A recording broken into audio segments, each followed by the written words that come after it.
ખાતે ગેરવર્તણૂક તેમજ ખોટી રીતે ગાળો બોલી ષડયંત્ર બનાવી ફસાવાની ધાકધમકી તથા જાનથી મારી નાખવાની ધમકી આપતા દાહોદ જિલ્લા કલેક્ટરને ઘટતી કાર્યવાહી કરવાની માંગ સાથે આવેદનપત્ર પાઠવ્યું।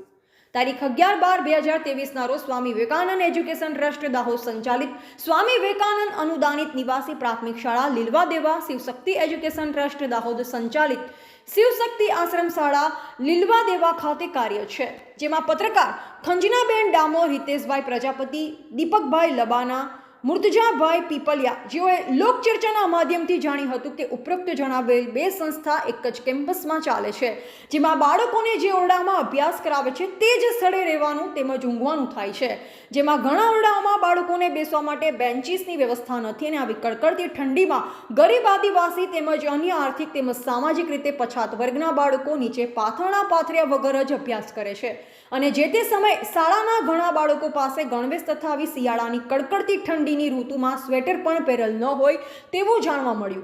હાલમાં દ્વિતીય સત્ર ચાલી રહ્યું છે, ત્યારે આ શાળામાં પ્રથમ સત્રનો અભ્યાસ કરાવવામાં આવી રહ્યો છે। વધુમાં એવું પણ જાણવા મળ્યું હતું કે આ શાળામાં બાળકોને પોષણયુક્ત પૌષ્ટિક આહાર પણ આપવામાં આવતો નથી। આ સમગ્ર બાબતને લઈ ઉપરોક્ત પત્રકારો સંસ્થામાં જાણકારી મેળવવા હેતુથી ગયા।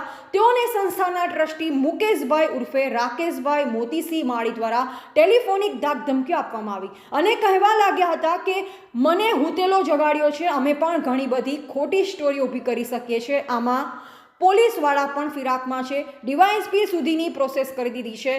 મેં કલેક્ટર જોડે વાત થઈને પણ ખાલી મારું નામ ત્યાં સ્પીકર પર આપને રાકેશ માળી બોલું છું, એટલે ત્યાં સામે કલેક્ટર શું બોલે સાંભળી લેવાનું ખાલી। હવે મને ત્યાં પીએસઆઈને બોલાડતા કેટલી વાર લાગે, મારી પાસે આટલા રૂપિયા માંગ્યા છે, મારા આચાર્યને પોલીસ સ્ટેશનને અરજી અપાવી દઉં, મારા આચાર્ય પાસે 50,000 માંગ્યા તો શું થાય, તમારું સાબિત કરતાં કરતાં થઈ જશે, પણ એકવાર તમારા ઉપર ફરિયાદ દાખલ થઈ જાય ને એકવાર ફરિયાદ દાખલ થાય ને એટલે પછી બધું તંત્ર દોડતું થઈ જાય। અને એવું પણ કહેવામાં આવ્યું કે ખોટી રીતે ખંડણીનો આરોપ લગાડી ખૂબ જ બીભત્સ ગાળો તેમજ જાતિવાચક શબ્દો બોલી પત્રકારોને ઉપાડી લઈ જઈ મારવાની તેમજ જાનથી મારી નાખવાની ધમકી આપવામાં આવી। આ સમગ્ર ઘટના બાબતે યોગ્ય ઘટતી કાયદેસરની કાર્યવાહી કરવામાં આવે તેવી માંગ સાથે દાહોદ જિલ્લા કલેક્ટરને આવેદનપત્ર પાઠવવામાં આવ્યું છે। Bureau report DT news live 24 Dahod. જી, મારું નામ છે લબાના દીપકભાઈ ભરતભાઈ અને હું ઝાલોદ તાલુકા સ્પાર્ક ટુડે ન્યૂઝમાં પત્રકાર તરીકે ફરજ બજાવું છું, જેમાં અમારે લોકચર્ચાના માધ્યમથી એવું જાણવા મળ્યું હતું કે જે લીલવા દેવામાં શિવશક્તિ આશ્રમ શાળા ચાલે છે એનામાં જે નાના બાળકોને બહુ અગવડતા જોવા મળી રહી છે, એવી લોકચર્ચાના માધ્યમથી અમે ત્યાં ખાલી તપાસ કરવા ગયા હતા। અમે 4 પત્રકાર, એક ક્રાઇમ પડકારના પત્રકાર હતા, લોક ફરિયાદના પત્રકાર હતા, એમ કરીને અમે ત્યાં તપાસ કરી કે જે લોકચર્ચાના માધ્યમથી આ કે આ સાચું છે કે જૂઠું છે એવું તપાસ કરતાં અમે ત્યાં તપાસ કરતાં અમને જાણવા મળ્યું કે ના, કે આ જે લોકચર્ચાના માધ્યમથી જે વાતો થતી હતી અને જે ત્યાં છોરાઓ નાના બાળકો સાથે જે ગેરવર્તન કે અભ્યાસના લઈને કે જે રહેણાંક પુરાવા કે બધું જે રીતે અમે જે તપાસ કરે એ એકદમ સચોટ માહિતી નીકળતા જે આશ્રમ શાળાના જે ટ્રસ્ટી મુકેશભાઈ મોતીસિંહ માળી ઉર્ફે એમનું નામ છે રાકેશભાઈ માળી, તો એમના દ્વારા મારા પર ટેલિફોનિક દ્વારા ફોન આવ્યો કે તમારે આ એટલી સચોટ માહિતી તમને આપવાવાળા કોણ, એમનું નામ આપો, એટલે તો તમને હું ગમે તે રીતે મારી ખોટી ષડયંત્ર રીતે તમને ફસાવી દઈશ અને તમને હું ગમે તે ખરણીને લઈને કે બધે રીતે હું તમને ફસાવી દઈશ। એવી રીતે લીંબડી પોલીસ સ્ટેશન ખાતે ખોટી રીતે લીંબડી પોલીસ સ્ટેશન ખાતે 1 લાખની ખરણીમાં અમને 4 પત્રકારોને ખોટી રીતે FIR દાખલ કરવામાં આવ્યો છે। એના સંદર્ભમાં અમે આજ રોજ દાહોદ જિલ્લા કલેક્ટર સાહેબને આવેદનપત્ર આપવામાં આવ્યું છે। ઝાલોદ તાલુકાના લીલવા દેવા ખાતે સ્વામી વિવેકાનંદ એજ્યુકેશન ટ્રસ્ટ દાહોદ સંચાલિત દાહોદ એક આશ્રમ શાળા ચાલે છે અને એક નિવાસી શાળા ચાલે છે, જેમાં એક શિવશક્તિ એજ્યુકેશન ટ્રસ્ટ પણ છે। અને ત્યાં એના કેમ્પસમાં ઝાલોદ તાલુકાના 4 પત્રકારો ગયા હતા। જે પત્રકારો ત્યાં આશ્રમ શાળાની અંદર ને નિવાસી શાળાની અંદર શું ચાલી રહ્યું છે તે દેખી રહ્યા હતા કે સરકાર જે આશ્રમ શાળા અને નિવાસી શાળાઓમાં જે સુવિધાઓ સંપૂર્ણ રીતે પૂરી પાડે છે એ ખરેખર સંપૂર્ણ રીતે પૂરી થાય છે કે નહીં, આશ્રમ શાળાના બાળકોને તેનો લાભ મળે છે કે નહીં, તે તપાસ માટે ત્યાં ગયા હતા। અને ત્યાં ગયા બાદ ત્યાં એવું જોવા મળ્યું કે આશ્રમ શાળાના બાળકો આવી કડકડતી ઠંડીમાં બિલકુલ નીચે પાથર્યા વગર આવી નીચે લાદી ઉપર નીચે બેઠા હતા। અને બીજું કે એક જ રૂમની અંદર બધા બાળકો ભણે છે અને એક જ રૂમની અંદર અભ્યાસ કરે છે, ત્યાં રહેવાનું પણ છે અને ત્યાં જ ઊંઘવાનું। તો આ વસ્તુ ત્યાં એમને જાણવા મળી અને તેને લઈને કેટલાક સવાલો કરતા ત્યાં એ જે ટ્રસ્ટી હતા એ ટ્રસ્ટી થોડા ઉગ્ર પણ થયા હતા, ત્યાં સ્ટાફ પણ થોડો ઉગ્ર થયો હતો અને સામે પત્રકારોને પૂછવા લાગી ગયા કે તમે કોની પરમિશનથી આવ્યા છો, કોને તમને પરમિશન આપી છે.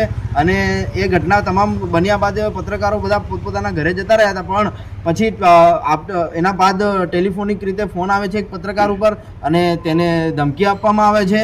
અને ધમકીની અંદર એ કહે છે કે ભાઈ જાતિવાચક થોડાક શબ્દો પણ બોલે છે અને એવું કહેવામાં આવે છે કે હું પત્રકારોને, જે લોકો ત્યાં આવ્યા હતા, પત્રકારો એમની તાકાત દેખાડી તો હું હવે મારી તાકાત દેખાડીશ, એવા ખોટા શબ્દોનો ઉપયોગ કરે છે. અને એવું કહે છે કે અમે ઘણી બધી ખોટી સ્ટોરીઓ ઊભી કરી શકીએ છીએ તમને ફસાવવા માટે, તમે હુતેલાને જગાડ્યો છે અને પોલીસવાળા પણ તમારી ફિરાકમાં છે, ડીવાયએસપી સુધીની પ્રોસેસ થઈ ગઈ છે અને પીએસઆઈને મને બોલાડતા કેટલી વાર લાગશે, હું મારા આચાર્યને કહી અને તમે ખોટી 50,000 કે 1 લાખ રૂપિયાની માંગણી કરી છે એમ કહી અને પોલીસ સ્ટેશને અરજી અપાડી દઈશ અને તમને ફસાવી દઈશ. અને તેને જે કીધું એ કર્યું પણ, અને લીંબડી પોલીસ સ્ટેશન ખાતે એને અરજી પણ આપી કે એના આચાર્ય દ્વારા અપાડી. પણ એના બાદ લીંબડી પોલીસ સ્ટેશન ખાતે ટેલિફોનિક રીતે જાણ કરીને લીંબડી પોલીસ સ્ટેશનના કર્મચારી જે છે એ બોલાવે છે પત્રકારોને જવાબ લેવા માટે. ત્યાં પત્રકારો જાય છે પણ જવાબ લેવામાં નથી આવતો, કંઈક ને કંઈક કામ હશે પોલીસવાળાને. પણ આવું રીતે ખોટી રીતે ફસાવાનો પ્રયાસ કરવામાં આવે છે, જેના સંપૂર્ણ પુરાવાઓ આ પત્રકાર જે છે 4 પત્રકારો એમની જોડે છે. અને એમના સપોર્ટની અંદર આજે દાહોદ જિલ્લાના ઘણા પત્રકારો આવ્યા છે અને આજે કલેક્ટર સાહેબને આવેદનપત્ર આપ્યું છે. અને કલેક્ટર સાહેબને એવું પણ જણાવ્યું છે કે જે સામેવાળો વ્યક્તિ છે એ સામેવાળો વ્યક્તિ ફોન ઉપર એવું કહે છે કે તમે સ્પીકર ઉપર ફોન કરીને કલેક્ટરને ખાલી વાત કરાવડાવો, મારું નામ આપો, રાકેશભાઈ માળી બોલું છું, એટલે કલેક્ટર શું કહે ખાલી સાંભળી લેવાનું. એટલે જાહેર જનતાએ, સામાન્ય જનતાએ અને પત્રકારોએ શું સમજવું?